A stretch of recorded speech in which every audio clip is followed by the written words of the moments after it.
ज़िंदगी आपको ज़्यादा मौके नहीं देती है, बहुत कम मौके देती है। अक्सर जब हम युवा होते हैं तो ये सोचते हैं कि अभी तो बहुत समय बचा हुआ है, बहुत टाइम बचा हुआ है, अभी तो पहला ही अटैम्प्ट है, अभी आगे और कर लेंगे, अभी ये हो रहा है, अभी दोस्ती ज़रूरी है, अभी ये ज़रूरी है, वो ज़रूरी है। इन चक्करों में नहीं पड़े। हमेशा ये मान के चले कि आपका प्रथम और अंतिम प्रयास है। समय बहुत कम है। हर एक सेकंड को, हर एक क्षण को महत्वपूर्ण, बहुमूल्य समझते हुए यूटिलाइज करें। और मेरा ये स्ट्रांगली मानना है कि एक सफल और असफल एस्पिरेंट और कैंडिडेट के बीच का जो फ़र्क है, बस वो इतना ही फ़र्क है फोकस का, कौन कितना फोकस्ड है।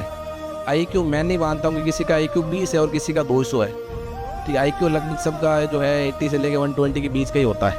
तो आईक्यू में फ़र्क नहीं, फ़र्क होता है फोकस में। आपका समय कहाँ जा रहा है, आप कहाँ डिस्ट्रैक्ट हो रहे हो, कौन आपको डिस्ट्रैक्ट कर रहा है, कितना आप पढ़ पा रहे हो, जब पढ़ते हो तो क्या चीज़ें आपके दिमाग में आती है, ये सभी इंपॉर्टेंट चीज़ें हैं।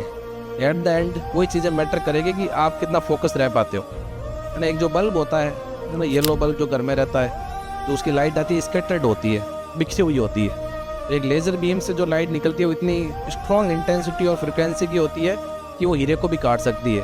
फ़र्क किसका है? वही लाइट है, वही EM वेव है।